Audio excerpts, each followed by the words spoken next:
王省长，您对我的批评，段处长已经向我转达了。我承认在法庭上胡闹是不对的，我现在尽量争取公开斗争，发动全体员工联名给市委写信。要我说啊，叶子京这个检察长真了不起，明知道周秀丽的后台是王长工，和周秀丽又是同学，硬把这个案子搞下来了。叶子京怎么就不想想，513大案判完以后，他和检察院还过不过日子？哎呀，茂才啊，看起来你们秀丽同志用了一个非常好的办公室主任啊。知道啊？不是。来，好，谢谢王省长。我觉得信呢可以写，啊，也可以送到市委去，但是你要给小林市长那里送一份，啊，还有你要记住2件事。第一，就是这件事我不知道，啊。第二呢，就是在受贿的问题上，不要再替周秀丽狡辩了。受贿就是受贿，没什么好说的，该判多少年就判多少年，绝不能包庇。啊，我明白了，王省长，您的原则性真强。没有原则能行吗？哎，就是我们家的什么人犯了法，也不能护着嘛。是，对，王省长，我们现在应该考虑的是贡献，争取从轻处刑。哎，这就对了，感情要讲，啊，原则也必须要坚持嘛。哎，知道啊，谢谢王省长。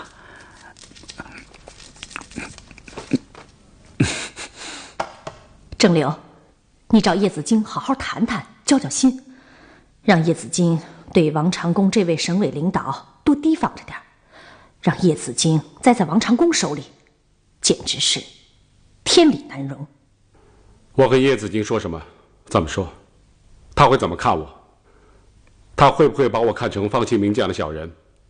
方清明的故事现在传得满城风雨。嗨，你别这么说，你和方清明简直就是2回事嘛。算了，等法院判了以后再说吧。苏阿福犯有消防责任事故罪、行贿罪、绑架罪终止，爆炸罪终止，但被捕后能主动地交代问题，有重大的立功表现，有法定从轻情节，依法判处死刑，缓期2年执行。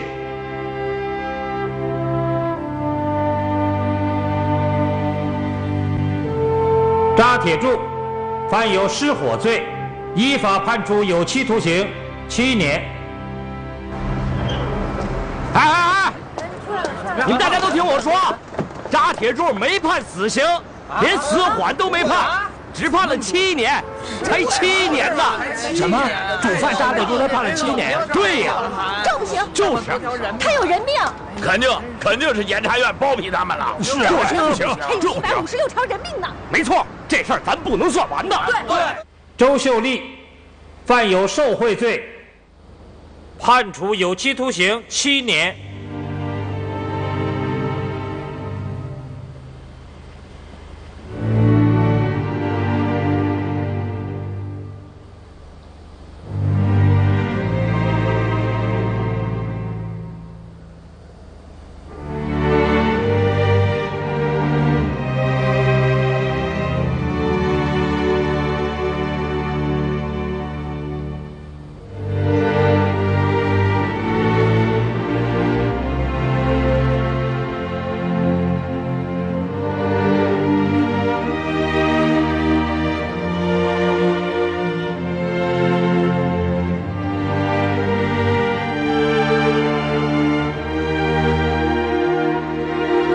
宣判全部结束，现在闭庭。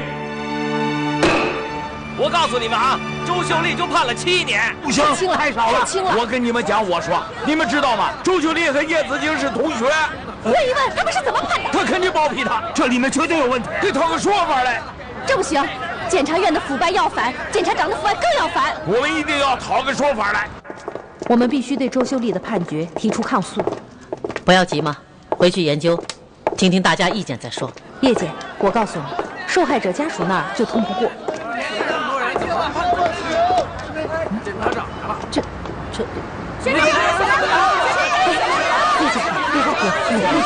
要用刑？为什么不把扎铁柱死刑？没关系，我听你。要判死刑，不能轻饶的，要判死刑。立点啊！检察长，为什么不把扎铁柱死刑？王省长，周秀丽被判了7年，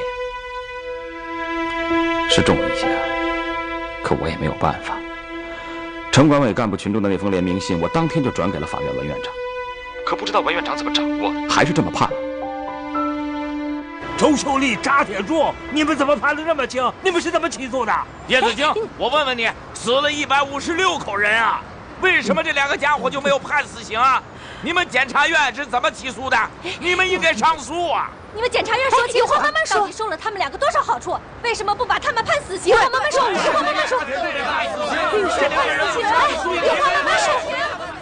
大家静一静，有话慢慢说，不要这么吵，好不好？扎铁柱他是放火罪吗？不是，他是失火，失火罪最高刑期是7年，对不对？同志们，我们起诉是没有错的，法院的判决也是没有错的。是的。原来不是说放火吗？怎么成了失火了？哎呀，对呀。你说是放火，那你拿出证据来呀！哼，这个证据啊，得你检察长拿。你这个同志，别暴毙！你这个同志说话得有证据，可不能信口开河。我信口开河？我老婆不明不白的烧死了，烧成了一截木炭，她还怀着孕呢。这2条人命，扎铁柱就判了7年，这能说得过去吗？你们大伙儿说说。对，是这么着。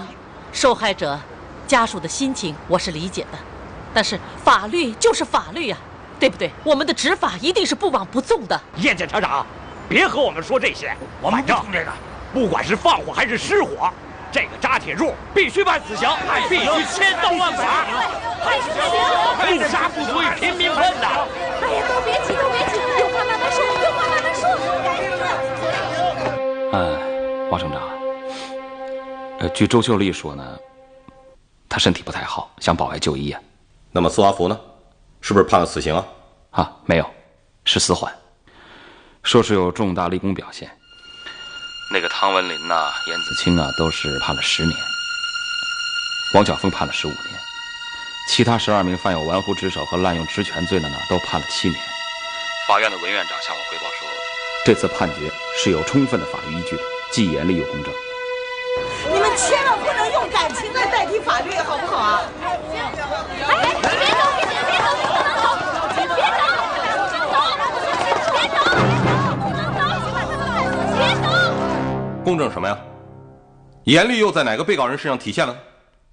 周秀丽判得这么重，苏阿福倒没杀啊，扎铁柱更好，只判了7年，这让老百姓怎么通得过吗？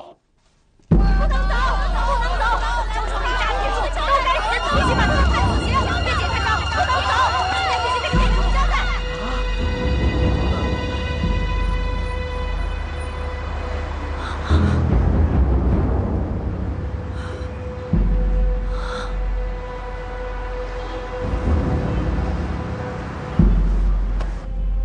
小段，你和省监狱管理局的张局长联系一下，你就说我要请他吃个便饭，和他商量点事儿。王省长，现在是不是急了点儿？毕竟案子刚判下来。少啰嗦，我让你办你就办。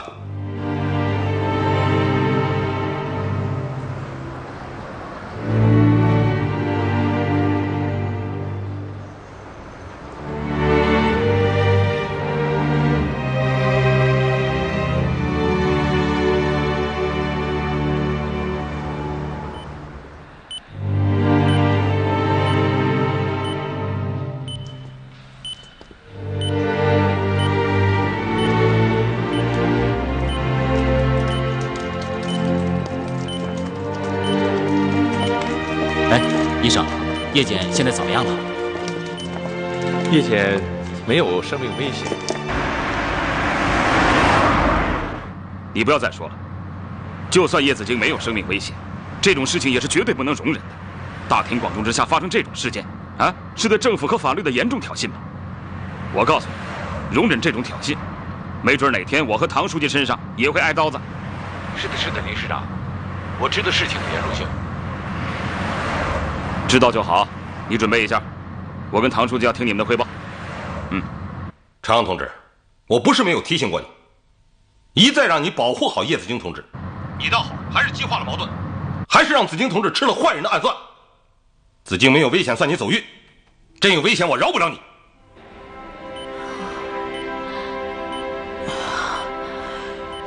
既然大家都来了，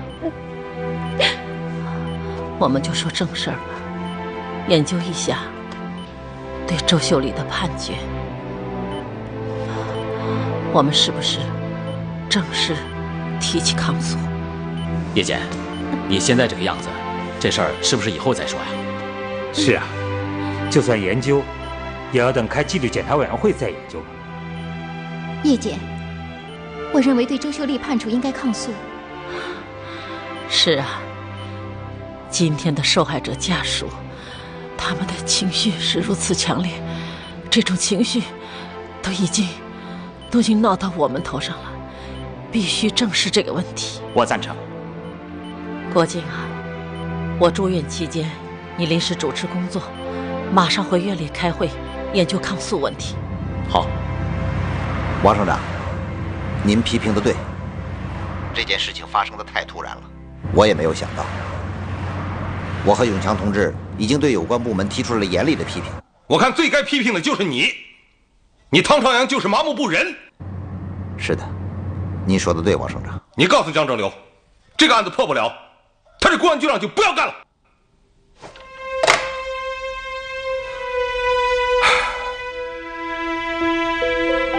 张检，嗨，叶检，行了行了，王院长说了，你必须安心静养。叶检，您的意见我们都知道了，研究之后我们再向你汇报吧。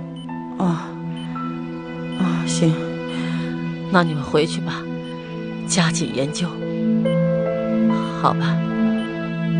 事情发生以后，现场的同志反应都比较激烈，不过还是让犯罪分子趁乱跑了。据法院的法警反映，现场的群众没有人携带什么凶器，案发现场的每一个角落他们也搜遍了，也没有发现凶器。我们现在正在进行深入的调查。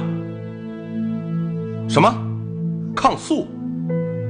加重周秀丽的刑罚？是的，陈波刚才打了个电话过来，说基本上定了。这个叶子京一点感情都不讲，7年还抗诉？据陈波说，检察机关抗诉不能说没有道理。周秀丽的受贿渎职后果毕竟比较严重，再说群众的反应比较强烈。群众反应？那群众还要判扎铁柱死刑呢，那检察院怎么不抗诉啊？如果周秀丽真该杀头，那常山干部的处理就水涨船高了，汤朝阳市委书记和林永强市长就该追究渎职罪了。这样下去怎么得了？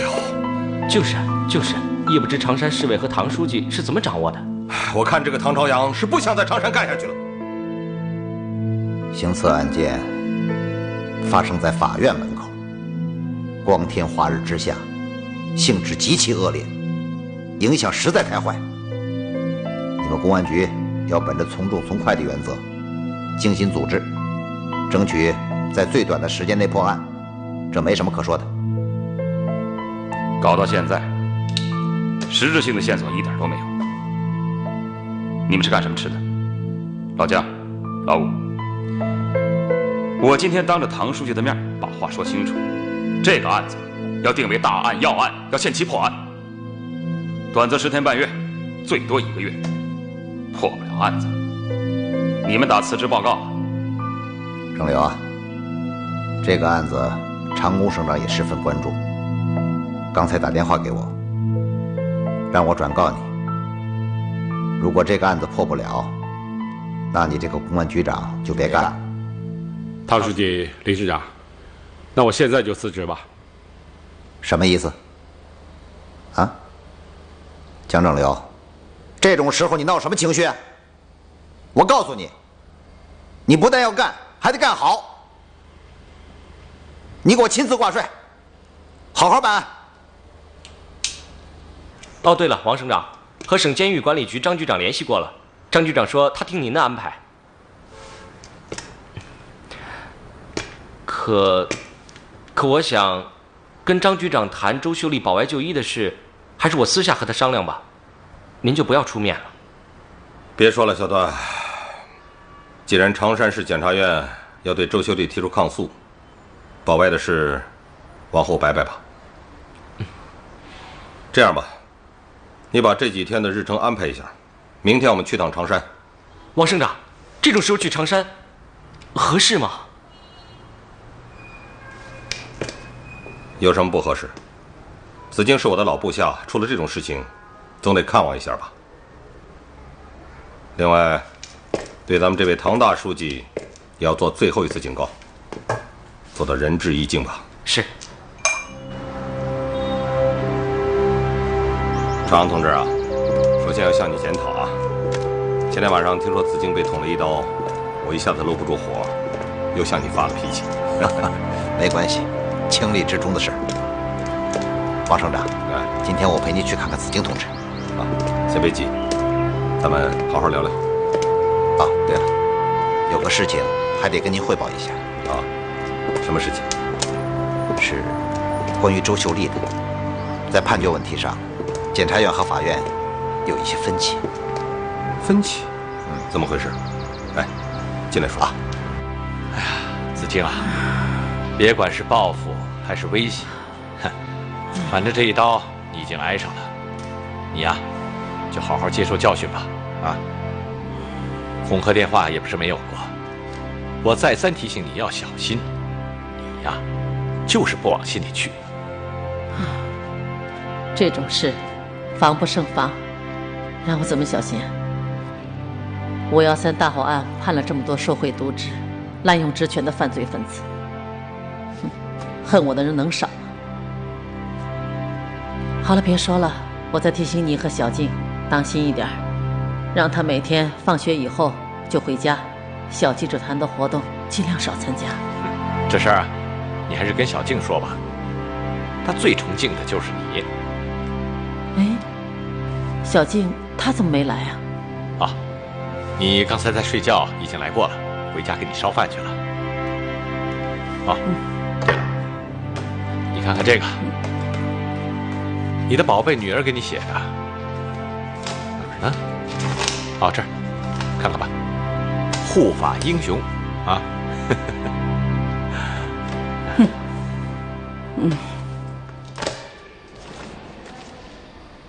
梅市长，事情看来麻烦了。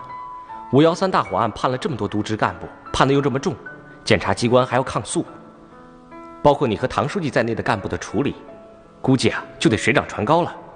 长工同志知道了这个情况以后，愁得直叹气啊。段处长，长工同志都说了什么？梅市长，你自己想去吧。如果检察院抗诉成功，把周秀丽判了死刑，林市长，你这个市长还能干下去吗？撤职都是轻的吧？你让长工同志怎么在省里为你们说话呀？真不知道你和唐书记是怎么掌握的，就看着叶子京和检察院这么乱来啊！段处长，有些情况我过去也跟你说过，这个叶子京谁掌握得了啊？再说，唐朝阳的态度又是不阴不阳的。长阳同志啊，那你们市委是什么态度？我认真考虑过，恐怕不好干预。还是那个问题，不能以权代法嘛。当然不能以权代法啊，但是还有个党的领导问题嘛。党对司法工作的领导是政治领导和组织领导。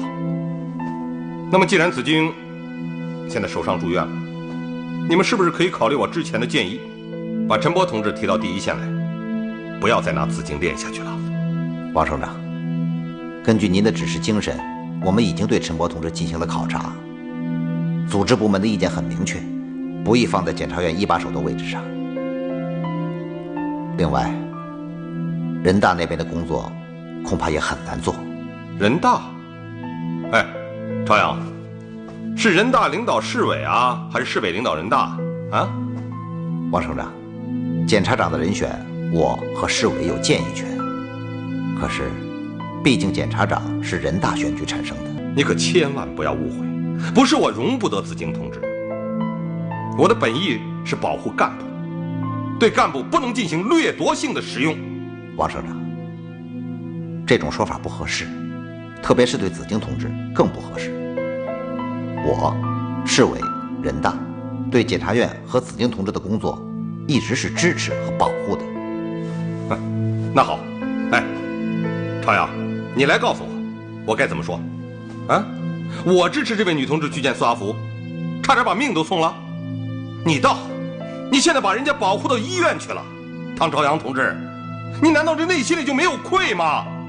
王省长，您应该明白我的意思，我指的是政治上的支持和保护。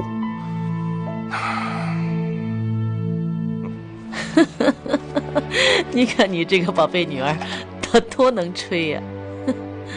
别说了，子敬啊，我已经批评过她了。我说你这写的是你妈吗？这分明是大侠。不过这也不怪她，最近呢，她在看武侠小说，迷得很啊。这可不行啊！哎，她将来还想不想上大学啊？你这个当爹的，一天到晚的跟她嬉皮笑脸的，你得认真的跟她谈谈嘛。哎，叶姐，这我得汇报一下，已经谈过了，而且就在昨天。我很严肃地对小静说，我们现在已经进入了信息时代，啊，我估计像大侠这类的职业已经没有了。这就叫严肃的谈话呀？他能当回事啊？小静说呀，他要是大侠就好了，他就可以当你的保镖了。比如这回，那个凶手就不可能得逞。他说他一发功就把那个凶手的凶器给收了。他要是当上大侠呀，只怕我也变成白发魔女喽。来，哎呦，太烫了。林市长，你也别紧张。据我所知啊，长工同志对你和唐书记在态度上还是有区别的。这笔账，我看全记在唐书记的头上了。那好，段处长，你安排一下，我向长工省长做个单独汇报啊。其实啊，林市长，汇报不汇报都无所谓，关键是让叶子京和常山检察院停止对周秀丽搞抗诉。事情到此为止就算了，王省长该保谁还是会保谁。不是，段处长，我先向王省长汇报，以后再说，好吧？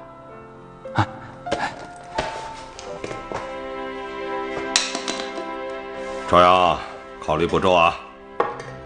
在常山，你的嘴比我大，说不过你啊！长工省长又拿着我们这些戴罪的部下开玩笑了。哎，什么戴罪？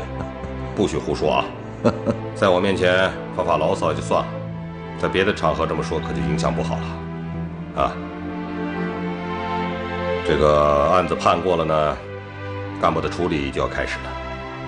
渎职的法律责任要追究，领导的责任也要追究。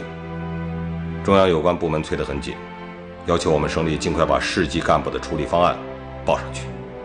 省长，12个处级干部的处理方案已经出来了，我们准备马上送省里。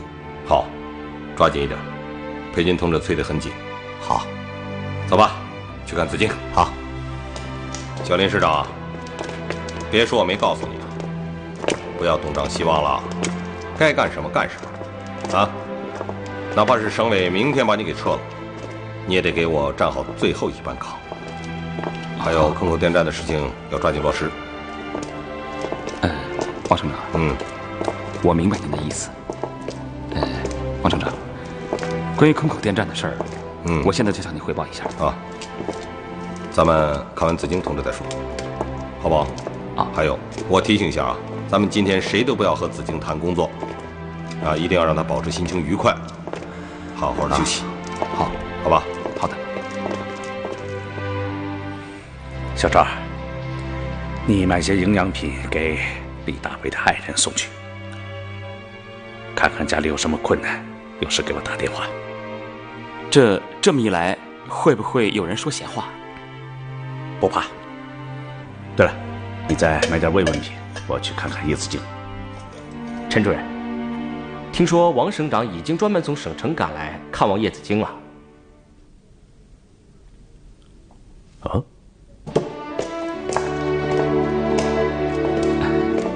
子敬，子金。哎呀，哎，别起来，别起来，躺躺。子京同志，唐书记，子京同志，看起来还不错嘛。对对对，子京啊，这我就放心了。子京，我可是已经说下狠话了。这个案子如果他们破不了，江正流这个局长他就被干了。都听好了啊！王省长，你有点太武断了吧？这话呢，我也说过，不是武断，就是要给他们公安局施加点压力嘛。当然了，这种案子不破还了得？法律尊严还存不存在？啊？哼！这次朝阳同志表现不错，对这件事情非常认真，亲自赶到公安局做了布置。哪里？我还得继续做检讨啊，子京同志。刚才王省长又把我狠狠地批评了一通，说对你关心不够。批评？子京要万一出了什么意外，那就不是批评那么简单的事情了。啊，你得赔个检察长给我。像子京这样的检察长，你常山市有几个？啊，自江省又有几个？你赔得起吗？王省长，你太过奖了。我起来。躺着。王省长，我现在正式向你汇报一下关于周秀丽的事情。子京，今天咱们不谈工作，养好了伤再说，好不好？啊？陈主任，估计长工同志是为检察院抗诉来的。你跟朝阳同志联系一下，就说我要找他谈一谈。好吧，定在什么时间？你问问朝阳同志吧，这不是王长工也来了吗？看他方便。朝阳，你就别张罗了，我听完小林的汇报就走。就这样也好，啊，也好。啊，哎，永强，你带我好好招待长工同志吧。啊，唐书记，要不我们一起汇报吧？坑口电站是政府的事儿，还是由你汇报吧。老陈找我还有点事儿。好，那我走了。好，你忙你的吧。哎。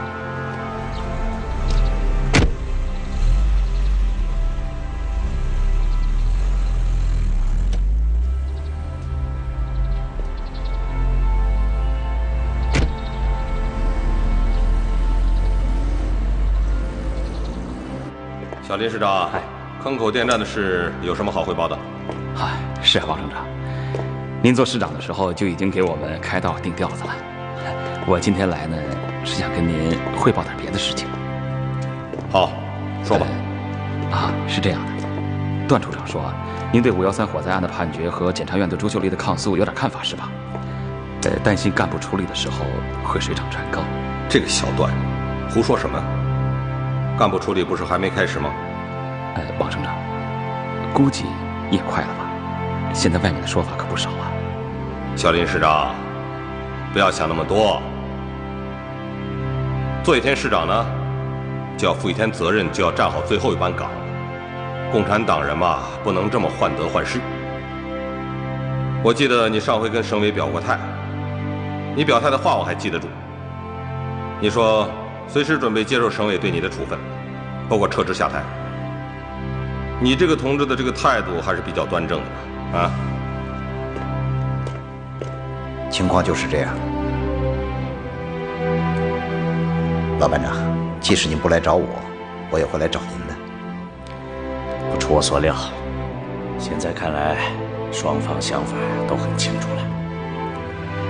这平静当中有文章的很。是啊，毕竟是组织处理嘛，这跟法律判决不一样。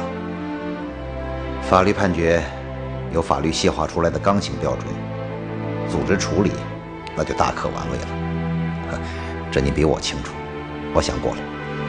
作为长山市的一把手，整个城市的主要负责人，面对这么一场灾难性的火灾，要是从严处理的话，他就是把我一撸到底，我也没话可说。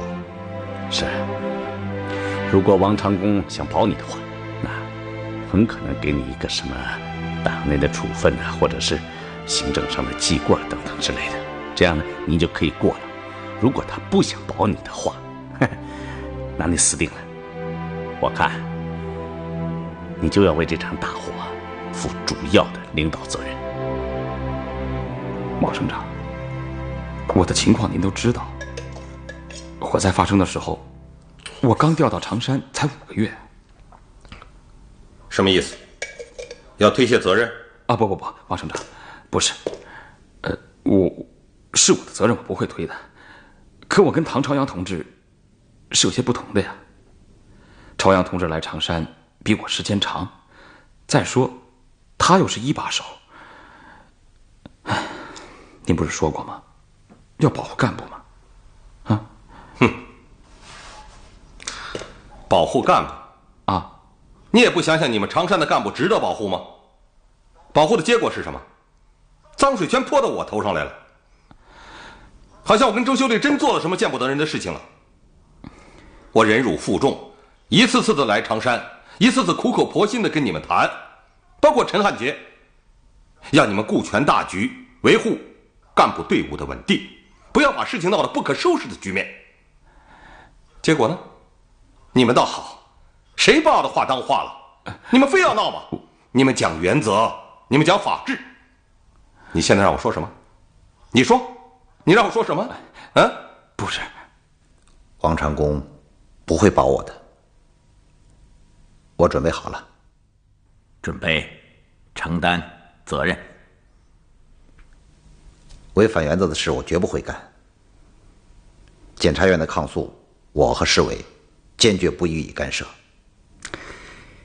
你那位脑筋灵活的林市长在干什么呢？不知道，啊，他现在正在向王长工汇报工作呢。汇报工作？哼，这个时候汇报什么？随他去吧。王省长，有些情况您是知道的。陈汉杰不去说了，唐朝阳是一直不听您的招呼啊。关于周秀丽，我在会上提过的，要考虑到他在城管方面的历史贡献，可唐书记呢，理都不理。您说判决前啊，我在会上也提过，提议让市委和政法委要慎重一些，要多考虑考虑。可是又被唐朝阳给否了，是吧？他还说不能以权代法。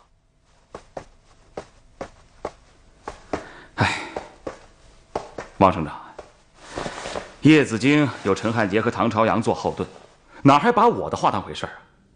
再说，我也不敢把话说得太明了，是吧？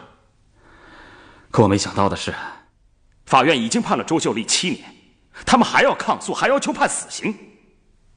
好啊，常山市检察院和我们这位叶检察长干得太好了。唐朝阳领导下的常山市委太有法治观念了。哼，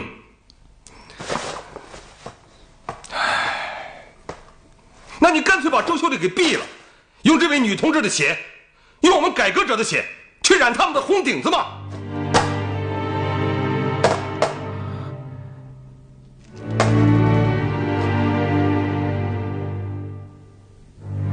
王省长，您消消气儿啊。您说在这种情况下，我能怎么办呢？您说，我也是欲哭无泪。朝阳啊，你心里得有个数啊。你那位林市长，根据我的经验，人品不怎么样。想报官，他就得靠王长工，弄不好他可能配合王长工把你给推出去。不至于吧？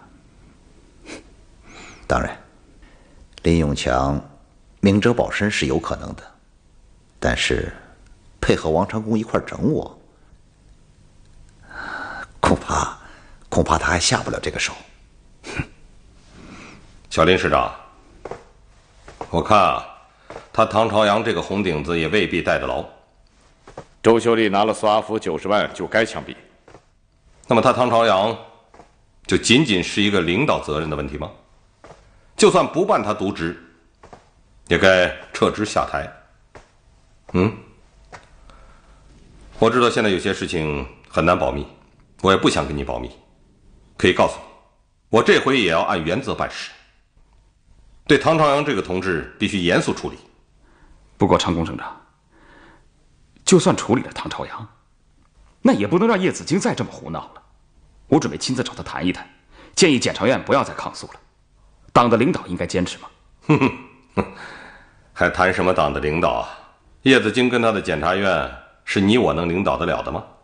啊，干脆让他们独立算了。好了好了，不说了，你林市长就按照原则看着办吧。啊，王省长，您放心，我知道我该怎么做的。那我先走了啊。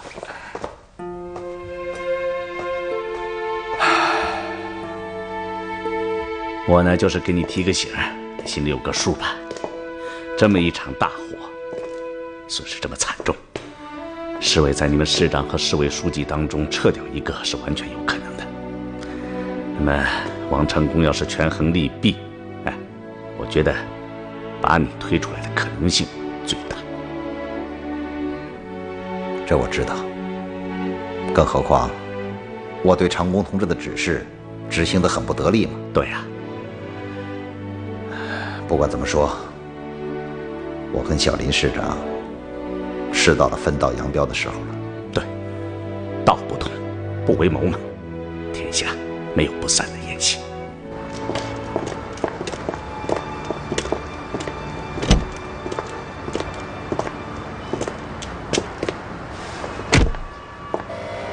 小林市长，不要想太多，你的情况我心里有数。在讲原则的前提下，该为你说的话我还是会说。你呢，好自为之，起码有一条，不要用别人的鲜血去染自己的红点子，知道吗？王省长，您放心吧，该我做的工作我都会去做的。好吧，就这样吧。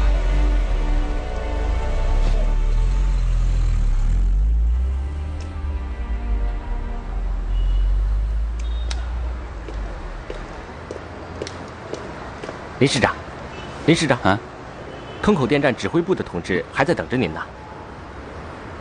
这会不开了，让他们该干什么干什么吧。啊，这什么呀？我这市长还不知道干到哪天呢。